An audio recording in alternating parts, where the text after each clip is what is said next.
মমতা বন্দ্যোপাধ্যায় আজকে যখন Facebook live করে বিজেপির চক্রান্তের কথা বলছেন, গদ্দারির কথা বলছেন, আর ঠিক সেই দিনই তার কিছুক্ষণ আগেই দলের সমস্ত পদ থেকে পদত্যাগ করলেন তার দীর্ঘদিনের ছায়াসঙ্গী চন্দ্রিমা ভট্টাচার্য এবং তিনি গেলেন ঋতব্রত তৃণমূলে, বিধানসভায় গিয়ে ঋতব্রত তৃণমূলের সঙ্গে বৈঠকও করলেন চন্দ্রিমা ভট্টাচার্য।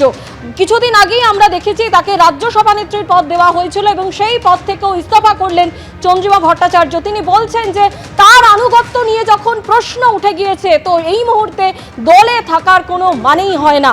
আর অন্যদিকে মমতা বন্দ্যোপাধ্যায় এই প্রসঙ্গে ফেসবুক লাইভে আপনারা শুনলেন যে তিনি বললেন যে অনেকদিন ধরেই চন্দ্রিমা ভট্টাচার্য তিনি বলছিলেন যে তিনি দল ছাড়বেন, কারণ আগেই তার ছেলে ঋতব্রত শিবিরে চলে গিয়েছেন।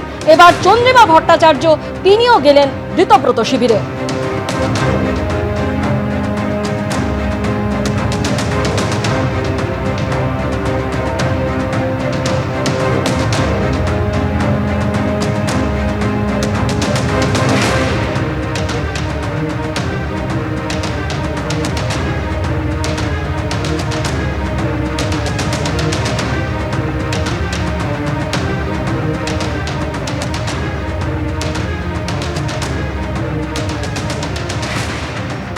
উনি অনেক দিন ধরেই এই ধরনের প্রলাপ বকেন এবং এই প্রলাপের উল্টো দিকে দাঁড়িয়ে কোন রকম প্রতিক্রিয়া দেওয়াটার মতন ক্ষমতা আমাদের নেই, ওই প্রতিভা আমাদের নেই।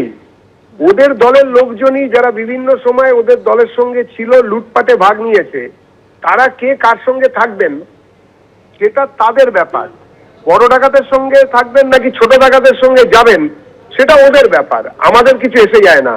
আমরা মনে করি জনতা ওদের বিপক্ষে দাঁড়িয়েই বিজেপিকে ভোট দিয়েছে, বিজেপিকে সেবা করার সুযোগ দিয়েছে।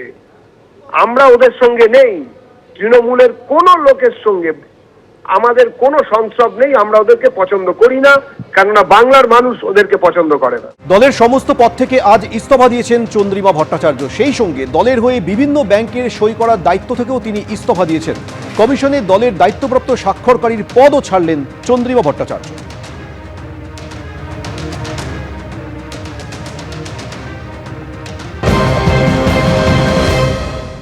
এখানে আমি উল্লেখ করেছি যে আমি স্টেট প্রেসিডেন্টের পদ থেকে এবং আর যতগুলো পদ আছে আমি আছি তার থেকে আমি রিজাইন করলাম এবং তার সাথে আমি অনেকগুলো ব্যাংকে সিগনেটারি হিসেবে রয়েছি, অথরাইজ সিগনেটারি।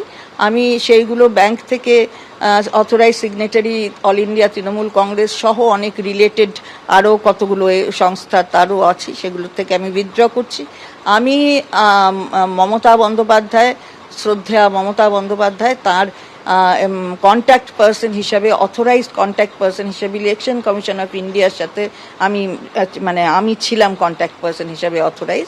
সুতরাং সেখান থেকেও আমি নিজেকে উইথড্র করছি এবং আমি যথাযথ টাইমে বলে দেব ইলেকশন কমিশনকেও, সেটা আমি জানিয়ে দেবো। এত কঠোর সিদ্ধান্ত নিতে কি একটু মন ভার হচ্ছে? সেটা হচ্ছে, হয় কিছু হয়, জীবন চলার পথে অনেক কিছু হয়, বয়সও তো আমার অনেক হয়েছে, দেখছি অনেক ঘাত প্রতিঘাত মধ্যে দিয়েই তো আমরা এই জায়গায় আসি। সুতরাং ঠিক আছে, জীবন জীবনের পথে চলে, আমরাও চলবো। তৃণমূলের হাঁড়িতে মধু নাই, সেটা ছাড়তে হবে। এর থেকে আবার পরিষ্কার কি হতে পারে? আদর্শহীন মানুষ মৃত মানুষের নাই, এদের আদর্শ আছে? সারা ভারতবর্ষের অঙ্গরাজ্যে সেই তার সময় একটা মহিলা অর্থমন্ত্রী ছিল না, তখন মমতা ব্যানার্জি যাকে, যিনি অর্থমন্ত্রী না অর্থনীতিবিদ না হওয়ার পরও একজন আইনজীবীকে অর্থমন্ত্রীর চেয়ারে বসিয়েছিলেন।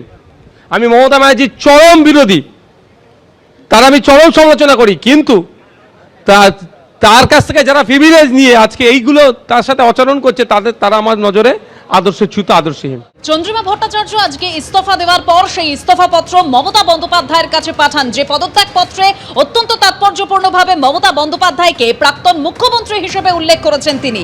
আর মমতা বন্দ্যোপাধ্যায় চন্দ্রিমা ভট্টাচার্যের এই পদত্যাগ নিয়ে বলেছেন যে অনেক দিন থেকেই চন্দ্রিমা বলছিল পদত্যাগ করবে, ওর ছেলে তো আগেই ওদের সঙ্গে হাত মিলিয়েছে। উনি অনেকদিন ধরেই আমাকে বলছিলেন পদত্যাগ করবেন, কারণ ওনার ছেলে গিয়ে অলরেডি হাত মিলিয়েছেন। আমার তার জন্য কিছু বলার নেই, ভালো বুঝেছে হাত মিলিয়েছে, তাদের লাগেজ ব্যাগেজ থাকতে পারে, কিন্তু আমি তো হাত মেলাবো না। আপনারা একজন কোথায় গেলেন কি না গেলেন, I don't care, I ignore all of you. কারণ আমি নেতা চাই না, আমি কর্মী চাই।